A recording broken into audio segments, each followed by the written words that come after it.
Við stigum á land í Borgarnesi klukkan 1:30 og töfðum þar við undirbúning ferðarinnar fram að miðjum afni.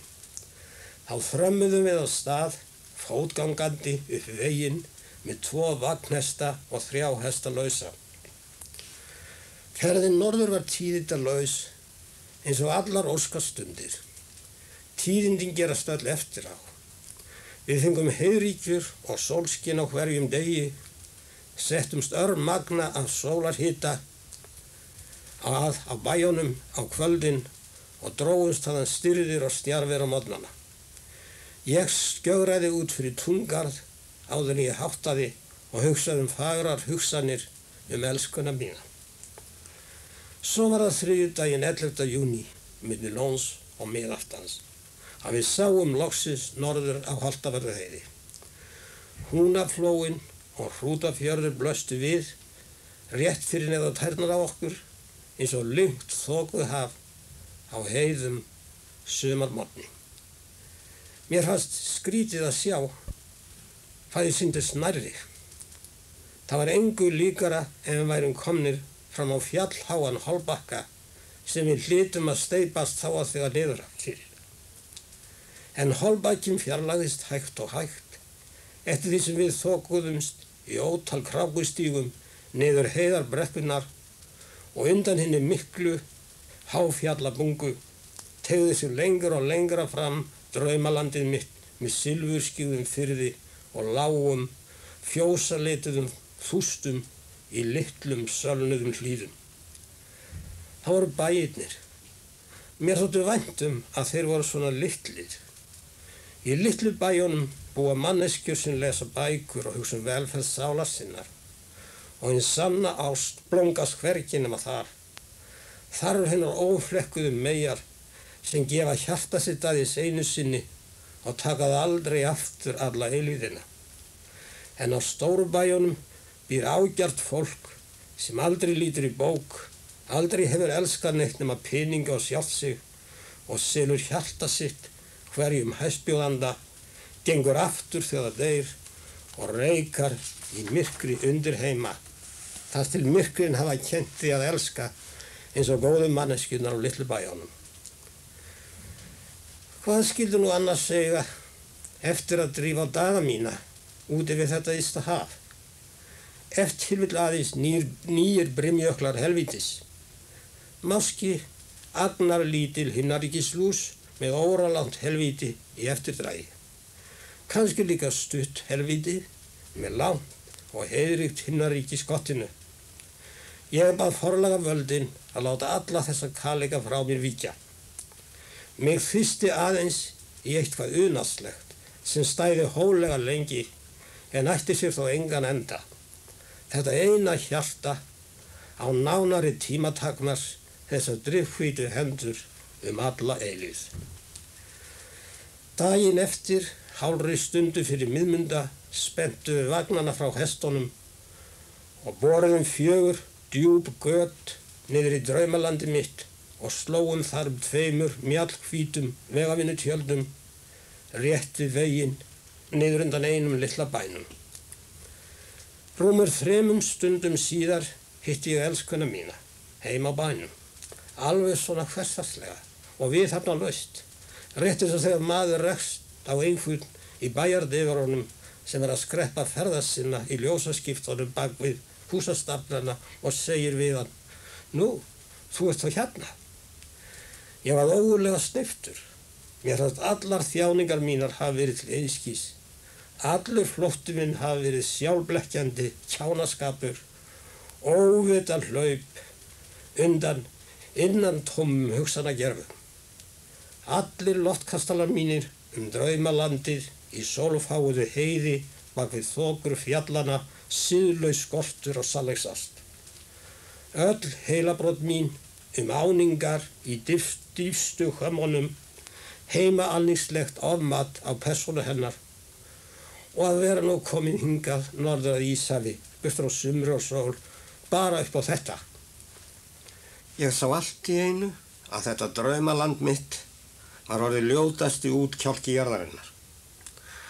Mér fannst ég meira að segja vera ekki vagnar vitund skotin í henni lengur.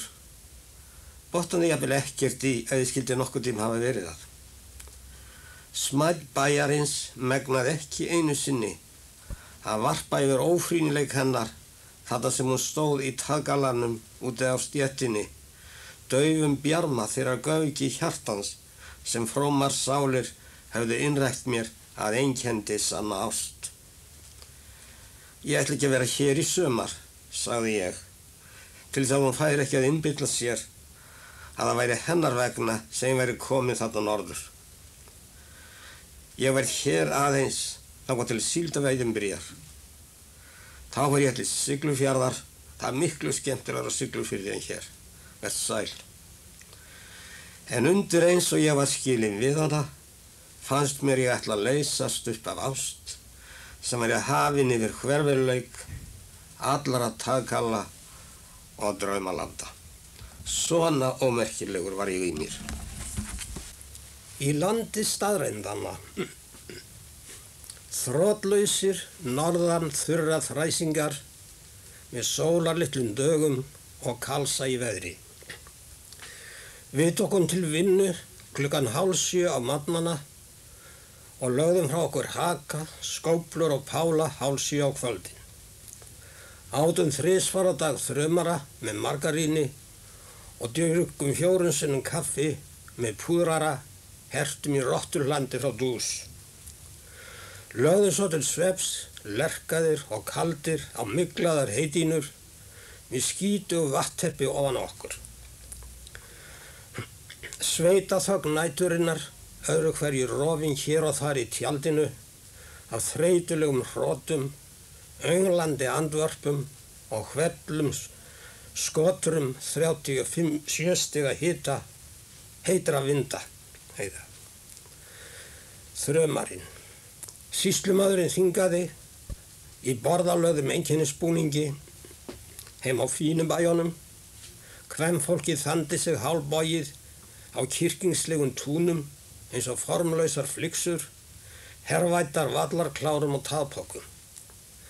Einstakað þögull ferðamaður siðlaði á hnútaberri bykju veginn og spurði ullarprísana í Reykjavík. Hundarnir þötu valhoppandi niður túnin, sögðu voff, voff, voff og sniftu svo ylrandi tilbaka með skottið lafandi niður á milli fótana. Eins og þeir blóðskömmið sín fyrir hafa hlaupið alla þessa leið til að heilsa upp á ferðalang á horaðri truntu sem átti ekkert róttækara áhugamál en ullarprísa suður í Reykjavík.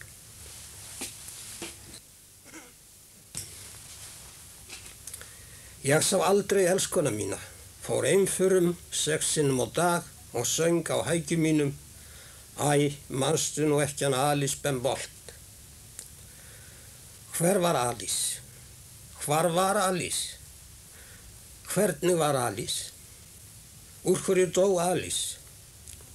Geta aðrir stúlkur dáið úr því sama og Alice? Þannig seig áfram hinn mikla móða tímans á vesturströnd Hrútafjarðar í júnímánuði 1912. Loks færðist sunnudagurinn, 16. júní, yfir himinhvelfinguna. Skaf heiður og sólfagur eins og farið þeir fram hreingerning á tilverinu nóttina.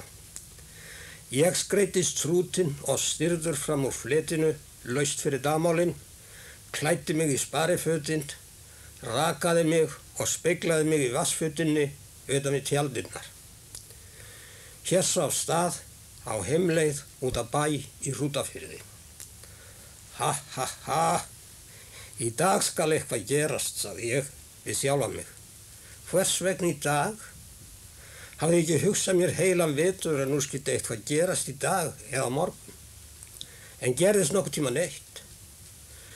Ég sagði við sjálfa mig þegar hún sat á móti mér kafrjóð og ólgandi við miðdegisborðið: þetta helvíti gengur ekki lengur. Nú verður eitthvað að gerast í kvöld. Svo kom kvöldið, við sátum ein við borðið úti við gluggann í herberginu mínu. Ég rakti reykinn í sundur stjörnukortið mitt á borðið fyrir framan hann og sagði: Þetta er Vindimýjatrix í Jómfrúnni, þetta er Denibóla í Ljóninu, hvortveggja 3. flokks stjörnur. Og sko, þarna sérðu norðurasnan og suðurasnan í krabbanum, báðar 3. flokks. Lyppast hún ekki niður fyrir þekkingu minni, hún breyti drykkfítar hendurnar fram á borðið, starði þegjandi út í loftið og fór hjá sér. Þá sagði ég við sjálfan mig, jæja, það er annars nógur tíma á morgun. Svona liðu öll kvöld og allir morgundagar vetrarins. Það gerðist aldrei neitt. En í dag var ég sterkur og ég sór og sárt við lagði að láta nú til skara skríða, láta eitthvað stórkostlu gerast áður en þessi líknandi sunnudagssól gengi undir Hrafnadalsfjallið. Það skal eitthvað gerast, sagði ég og lamdi saman hnefunum. Ég tölti veginn út úr firðinum og var í 7. himni.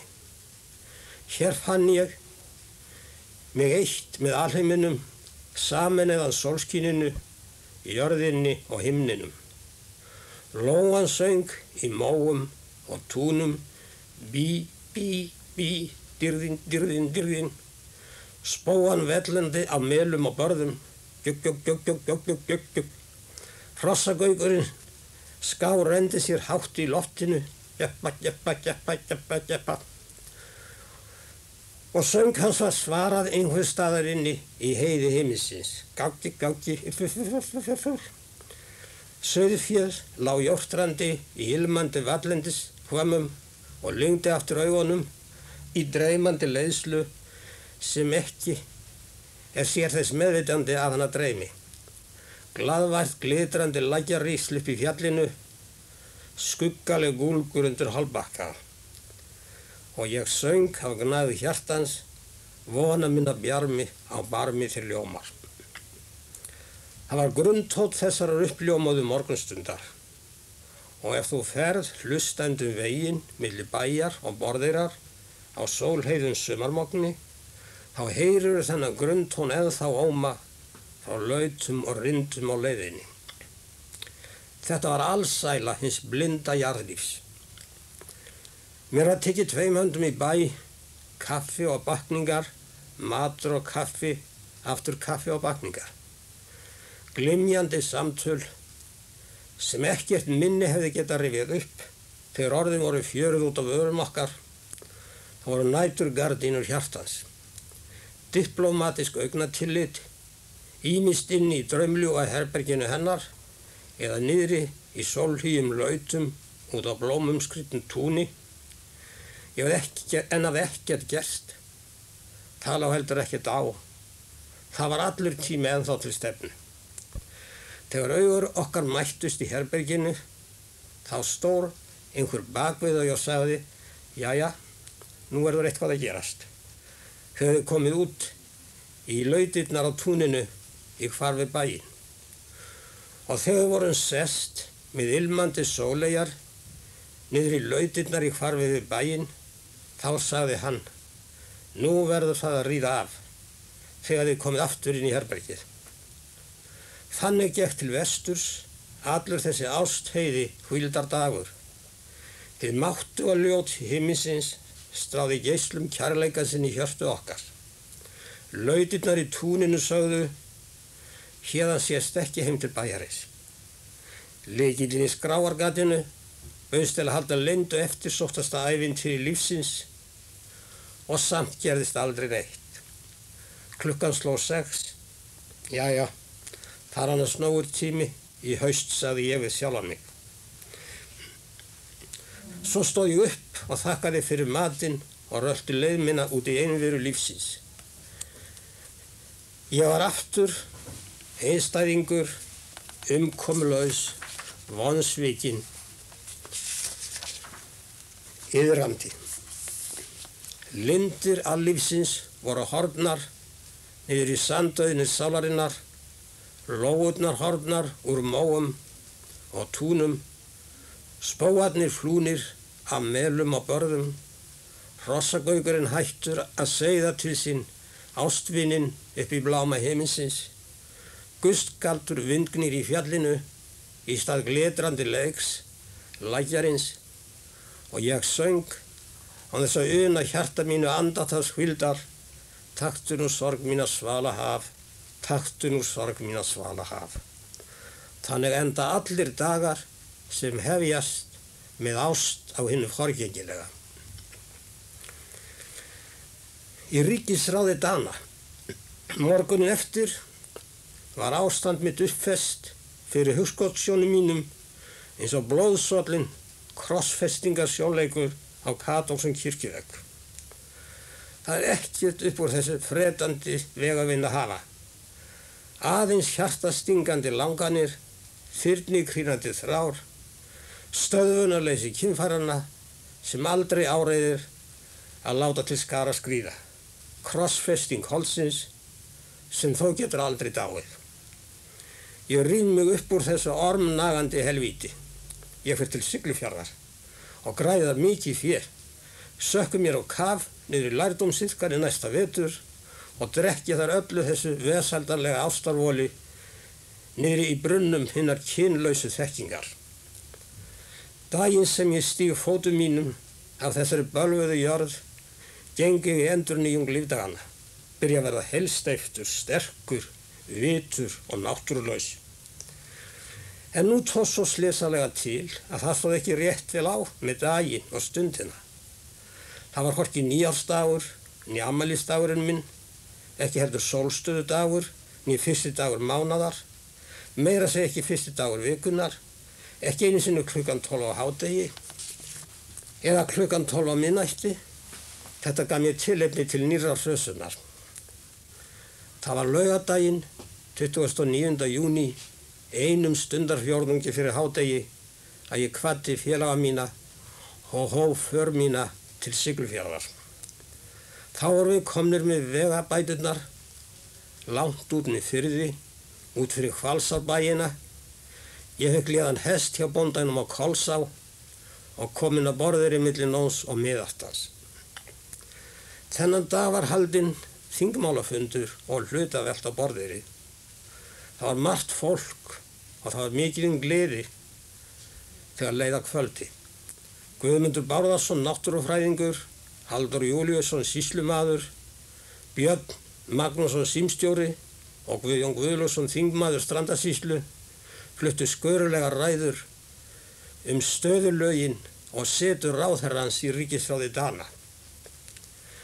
Gilda stöðulögin fyrir Ísland? Á Íslands ráðherra að bera upp frumvörpin í ríkisráði Dana? Hvað segja með þó kónginn? Út af þessu hafi öll íslenska þjóðin verið í hernaðarástandi í 4 ár. Svo kom Ólafsmálið og svo bara ekkert við í þjóðarsálinni þar til Stalínmorðin hófust austur í Moskva. Eftir pólitísku leikfimisæfingarnar var stiginn dans við jarmandi harmoníkuspilverk, staðið við hurðir og gættir og hort á. Laumast út dyr og ganga, para sér hljóðlega hér og þar plássið, staðið á eintali bak við hús og kofa, svo aftur pukrast inn og dansa, staðið í gættum og hort á. Miðjan morgun tæmdist danssalarinn, menn tóku hesta sína, lögð á þá, nakka og söðla, stig á bak og þeyst úr hlaði. Sumir suður, aðrir norður, rétt eins og tíðkast í stóra lífinu. Á eyrinni sást ekkert eftir nema nokkur einstæðingsleg hús, þögul og hnípin í súldrandi morgunkyrrðinni. Elskan mín var ein af þeim fallegu stúlkum sem sóttu gleðina. Og einnig hún var farin. En hún sást aldrei para sig með neinum, út plássið, stóð aldrei á eintali við nokkurn mann. Dansaði við engan annan en skilgetinn bróður sinn. Ég dansaði ekki. Og líklega hefur henni þótt ósiðlegt að dansa við einhvern annan en bróður sinn úr því að ég dansaði ekki. Ég horfði oft á hana, en hvað hún var falleg. Dökkt hár, gneistandi augu, rauð neðri vör, rjóðar kinnar, hvítar hendur, silkislæða blúndur. Það nógur tími, klukkan 12 hvíslaði ég að sjálfum mér. Klukkan 12, það aðeins best að fresta þessi klukkan 2. Þá var ég orðinn þreyttur og svo fór ég að reyna að drekka atburðarleysi mínu í söng og samdrykju með Marín og Hafstein.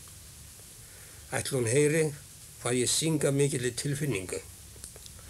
Og loks þegar andinn var reiðubúinn, var holdið orðið lekandi máttlaust.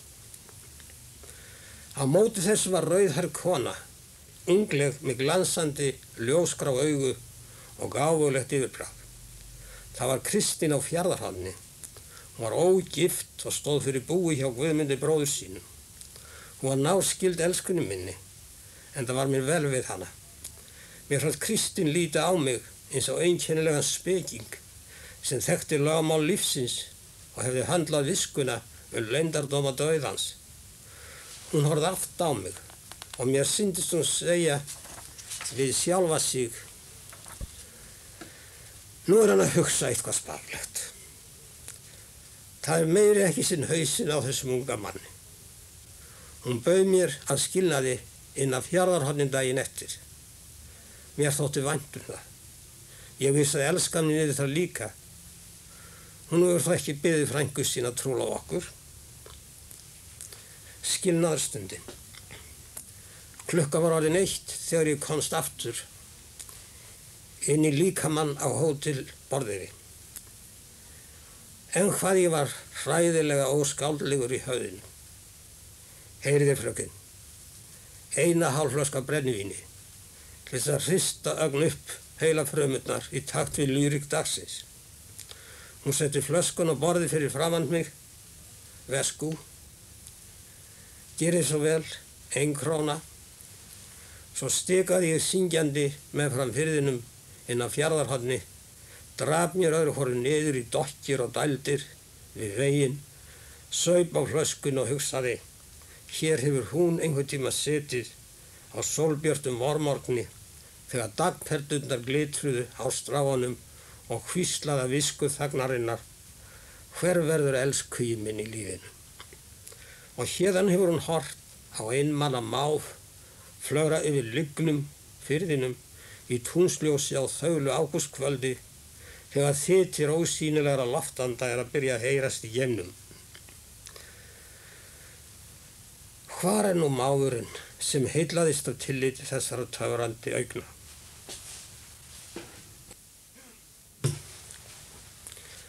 Svo fór ég aftur að syngja, en nú söng ég ekki bjarma vonarinnar sem ber fólk upp til skýja, né svalarunnir hafsins sem svo góðar að taka til sín sorg mannana þegar þeir örmagnast undir krossi lífsins. Það var þykkt loft og þungbúið og ég raulaði skuggalegar meðaldastemmur hverfurleika lífdaganna. Margt manna bölið, mesjamt drukkið ölið, lífsum tæpa tíð.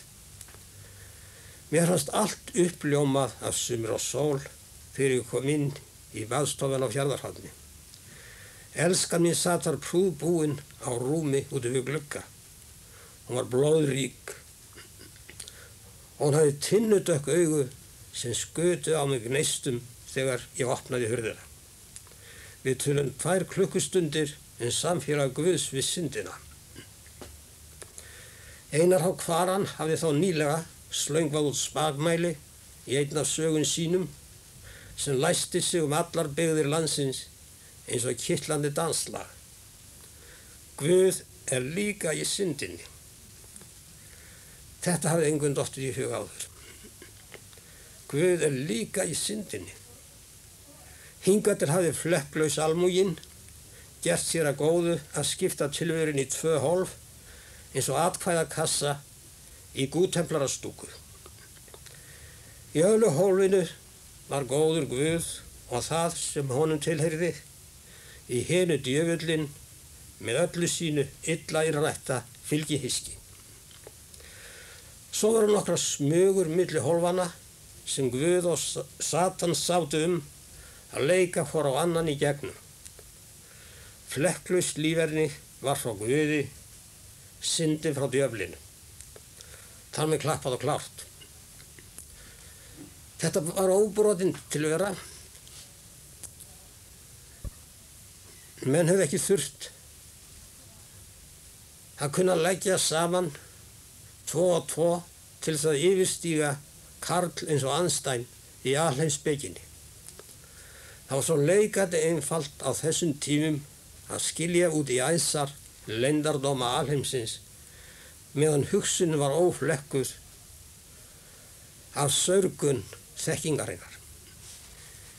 Ýmsum sem ekki töldu sig til svartasta almúgans var þó farin að finnast þessi djöflakenning nokkuð þröngskorinn fyrir athafnasvigrúm einstaklingsins og þeim hefði tekist að róa sig með hagkvæmri heimspeki þeir orðið á þessa leið.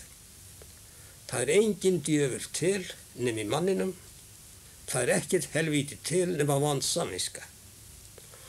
Og vond samviska var á þessum árum hvorki sérlega algengur í tiltakanlega kvalafullur kvilli.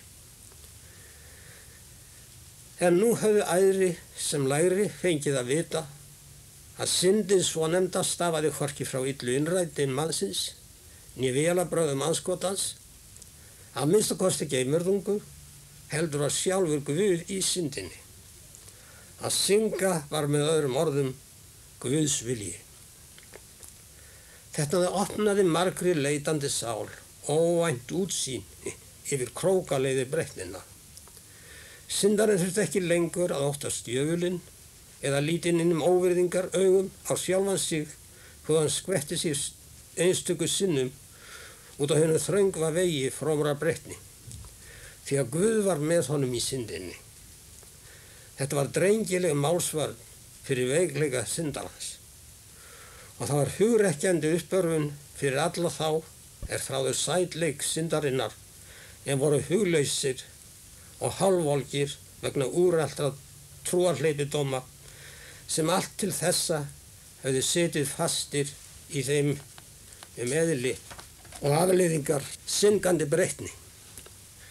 Menn voru hinu slungna hugsuði þakklátur fyrir hafa fundið Guð í þessari lítilsvirtu en þá hjartfólgnustu hugsjón mannanna. Og margir báru lotningu fyrir einurð þeirra sannleiksástar sem árætti að segja og það á prenti annað eins og þetta, Guð líka í syndinni. Þannig hugsuðu margir frómir landar mínir Einar H. Kvaran og syndina daginn sem ég átti 2 stunda viðræðu þetta merkilega efni við glansandi yfirbragð Kristínar á Fjarðarhorni og titrandi hjarta elskuna minna. En sannleikas vegna verði ég að bæta því við að lokum fröken Kristín. Ég leit mér filosófisku dýpt inn í elskuna mína að ég eftir sem áður ekki að öllu leyti sammála Einari Hjörleifssyni. Nú hvað finnst þér rangt í þessu? Það að mínu áliti ekki nákvæmlega með rétt að orði komist að Guð sé í syndinni. Guð syndin, því að Guð allt. Heldurðu þá að Guð sé fjóshaugur þarna út á túninu? Því ekki það. Hvað þessi fjóshaugur? Það sem kýrnar hafa lagt af sér. Síðan á sumarmálum, já að vísu. En þetta sem þú kallar svo samt í raun og veru ekkert annað en nýtt form á gróðri sem blómgaðist hér á túninu í fyrra sumar. Og fannst þér ekki þá, þegar þú gekkst út túnið, þetta undursamlega ilmandi líf vera einmitt það sem þú kallaðir áðan Guð í náttúrunni? Segðu nú alveg eins og Ég gæti kannski ekki svari fyrir að eitthvað svipað þar hugsanir hafi stundum hvarflað að mér. Gott og vel. Það nokkuð sinnsamlegra að hugsa sig Guð vera gróður jarðarinnar heldur en að ímynda sér að hann sé í jarðargróðrinu? Þú ert nær Guði þegar þú hugsar þér að allt sé Guð heldur en að þú trúir að Guð sé í öllu og að á milli þín og hans sé skilveggur af einhverju óguðugra bergibrotin. Taktu nú eftir. Í haust eða vori dreifið þið úr haugnum á túninu. Hann vekur upp að nýju alla þessa sofandi ljúlinga vallarins sem þið kallið gras og jurtir. Það Guð að endurnýja sjálfan sig og þið yngist upp í nýmjólk, slátri, hangikjöti, ostum og súrsuðum hrúspungum. Það Guð að endurnýja sjálfan sig í étandi mannsmynd. Maður ætti þá kannski að fara að tilbiðja fjósveginn eins og Guð. Það væri sennilega ekki beinlínis nauðsynlegt. Hví að vera að hogra að þessari niðurlægjandi tilbeiðslu. Ástfangin unglingur tilbiður sálina í stúlkunni sinni. Honum finnst hún gáfaðri, göfugri og kærleiksríkari en allar aðrar sálir. Af hverju tilbiður hann sálin í henni? Ja, af því að sálin æðri partur mannsins. Ég held að það sé ekki vegna þess. Ég held að það séu tvær aðrar orsakir sem valda því að hann tilbiður sálin í henni. Það í fyrsta lagi eðli ástar vímunnar að hún miklar ævinlega það sem maðurinn elskar. Hún eins konar þoka sem dregur fyrir augu sálarinnar og gerir öll hlutföllin risavaksin. En það þó sérstaklega hitt að unglingurinn þekkir ekki í henni sálina. Þess vegna tilbiður hann hana. Eins tilbiðja menn Guð í himninum. Við tilbiðjum aldrei neitt annað en það sem við þekkjum ekki og aldrei það sem við þekkjum. Tilbeiðslan vanþekking veikleikans. Þegar við þekkjum einstaklinginn, hvort sem hann er Guð eða maður, þá hættum við að tilbiðja hann. Þá skiljum við hann. Og þegar við skiljum hann, tökum við að umgangast hann sem félaga, jafningja, í stað þess að líta upp til hans eins og minnimáttar þrælar. Þegar ástfanginn kvæntur sinni elskuðu, hættir hann smám saman að tilbiðja henni sálina vegna þess að hann fer að þekkja hana.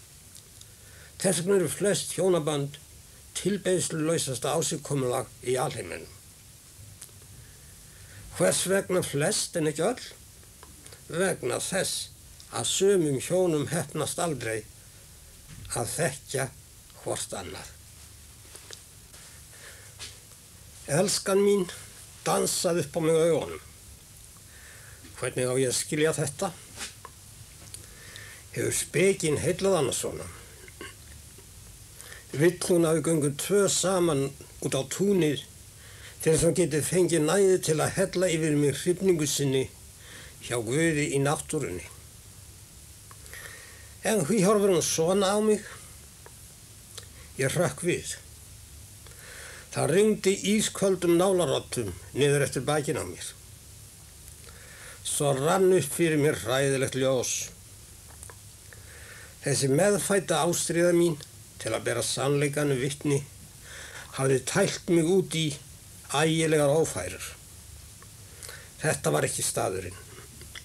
Þetta var ekki stundin. Ég eldroðnaði niður í tær. Hvernig getur nokkur ærleg manneskja treyst svona skepnu í ástamálum? Kýs nokkur virðuleg stúlka skilning fram yfir tilbeiðslu, félaga fram yfir þræl, einn allskygnan heimsbygging fram yfir blindan heimilisföður. Hafði ég framið óbætanlegt dauðasynd. Áttu þessar innblásnu klukkustundir að verða orsök ævilangrar eyðileggingar.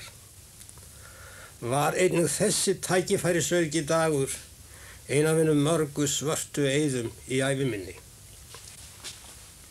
Ég reyndi að fálma mig áfram að einhverju hagnýtara umtalsefni, en það virtist ekki finna neitt bergmál í baðstofunni. Ég hlustaði á sjálfan mig tala. Það var orðið áliðið dags og ég var að fara að komast af stað til þess að fá mig settan austur yfir fjörðinn kvöldið. Elskan mín var staðin upp og sýndi á sér gustmikið farasnið. Ég stóð líka upp, þakkaði Kristínu fyrir góðgerðirnar og hvatti hana með ofan í étandi handtaki. Fram á hlaðinu stóðu nokkrir söðlaðir reiðskjótar. Elskan mín ætlar að verða mér samferða út á borðeyri. Þér samferða? Ljúgðu því ekki sjálfu þér. Þér ætla ég ekki að verða samferða, heldur þessu kunningjafólki mínu vestur á Laxárdal. Þú getur fengið að lafa aftan í ef þið langar til. Mér þótti undirniðri vænt þetta. Það var jafnvel ágætt að við verðum ekki ein. Hvað meira samvisku nagandi en að láta síðustu augnablikin með elskunni sinni leka úr höndum sér í loppnu aðgerðarleysi leið og maður hlustar á hina sálina í sér hvísla inn í skjálfandi hjartað. Þetta stundin. Hví ekki nú? Vístuðu betra tækifæri síðar? Þessi augnablik kom aldrei til þín aftur. Og ef til vill heyrir maður dökkrauðu blossana í sálarlíkama elskunnar sinnar hvæsa inn í eyrun á sér. Ég fyrirlítið alla ævi, ef þú lætur ekkert gerast núna. Og samt gerist ekkert. En þegar fleira fólk með í förinni, þá getur enginn ásaka mann fyrir, þó að ekkert gerist. Mér leiddist þó á hinn bóginn samfylgd þessa síhlustandi dalafólks. Ég satt alla leiðina hvert tækifæri til þess að læða að elskunni minni agnarlítilli heimspekilegri skýringu á þessu síðasta sem sannleiksást mín hafði fleibrað út úr sér sálina og hjónabandið. En ég komst aldrei að. Dalafólki sperrti eyrun og skotraði út undan sér íbygginu og hornauga. Gæðingarnir þöndu sig, másandi hver í kapp við annan út með firðinum. Það gullaði í kviðnum á reiðskjóta elskunnar minnar. Svo kom sjálf kveðju stundin út í kaustanum. Klukkan stóð á 7 og það var 7 að kvöldi dags og það var þykkt loft og það var norðanbræla og það var þoka í hæstu hlíðum. Við tókumst í hendur, sögðum hvort við annað, hún ofan úr söðlinum, ég standandi á jörðinni fyrir neðan söðlinn. Vertu sæll, vertu blessuð og sæl. Og í sama vetfangi danglaði hún keyrunu í náran á hestinum og þeysti burt með samferðafólkinu. Leit aldrei aftur. Mig sundlaði eins og hún drægi á eftir sér jörðina undan fótum mér. Ég glátt á eftir henni. Aðskorinn reiðpeysa, dökkur hattur með hvítu slöri, silfurbúin svipa í mjallhvítri hendi, útbreiddar lendar á dúandi yði í klakksáli. Svo hvarf allt út fyrir leitið utan í kaustaðinn. Nokkuð dapurlegra en að horfa á hjartans elskuna sína hverfa bak við leiti. Leitið stendur eftir óhaggað, eilíft og einmana, eins og enginn hafi farið það og aldrei sjáist neinn kom upp á það framar. Og maður getur ekki fengið sig til að trúa að nokkur lifandi vera sé hinum megin við leitið. Ég hef aldrei getað gert mér grein fyrir hvernig ég dróst heim til ferjumannsins sem setti mig yfir fjörðinn kvöldið.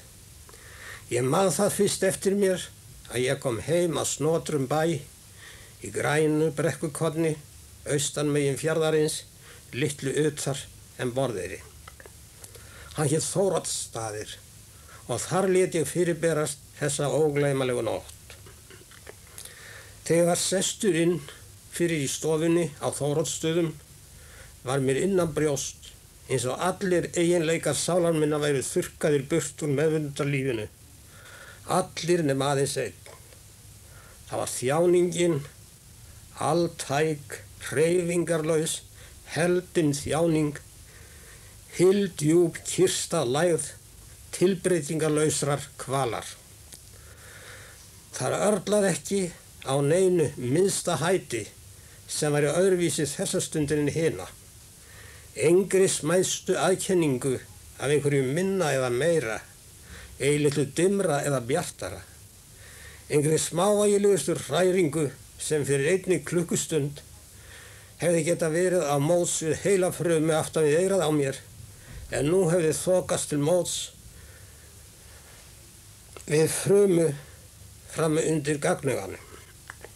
Öll víðátta sálarinnar var eins og bráðið blýhaf, þar sem hvergi grillti fyrir aðgreiningu lofts og lagar. Ég satt grafkyrr og horfði ljóum, hreyfingarlausum augum út í gráan stofuvegginn á móti mér. Það var ekki fyrr en einhver tíma löngu eftir miðnætti, þegar boðberi svefnsins hafði lagt allt tilfinningarlífið í læðing, að ég sjá gresja fyrir fölri glætu einhvers staðar langt út í myrkrinu, líkt og þegar hesjar undir skýjakaf í nætursorta. Þá seildist ég eftir dagbókinni og blýantinum niður í vasa minn og krotaði á pappírinn eftirfarandi setningar sem viðvaningslegar minjar þetta dauðalegasta kvöld ævi minna. Mér finnst lífið alveg óbærilegt. Blóðu hálsár og skerandi söknuður grípa mig hershöndum svo mér virðist dauðinn standa við dyr hjarta míns. En ein von, dauf og hálsloknuð, lýsir sporin sem ófarin eru. Degi blek vonarinnar verða þau spor eigi til. Hver var þessi daufa og hálsloknaða von? Að eitthvað gerðist á næsta hausti. Það var vonin og það var þessi bjálfalega huggun sem hélt líkamshripi mínu marandi á hafi lífsins. Þórbergur átti ekki fyrir fari til Siglufjarðar og reri yfir fjörðinn til Borðeyrar, fékk þar lán og keypti sér brennivínsflösku og hafði með sér yfir aftur.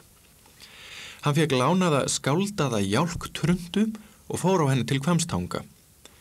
Á leiðinni drakk hann úr flöskunni og komst í mikla stemningu við að hugsa elskuna sína. Miðvikudaginn 3. júlí klukkan 8 morgnidags rann Vesta, eitt af millilandaskipum Sameinuðarfélagsins, inn á höfnina á Hvammstanga.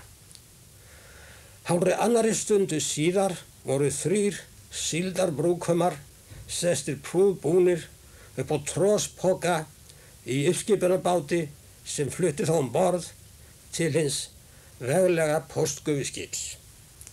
Þessir herrar voru Ingimar Jónsson, kennaraskólastúdent, Sveinn Jónsson, realstúdent og Þórbergur Þórðarson sem oft hafði kvæðið nótt á fyrstu síðu í Ísafold.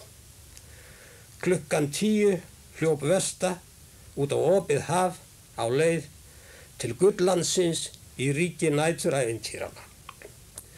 Borð í Vestu rákust við félagarnir og ungan mann sem var á leið til Siglufjarðar.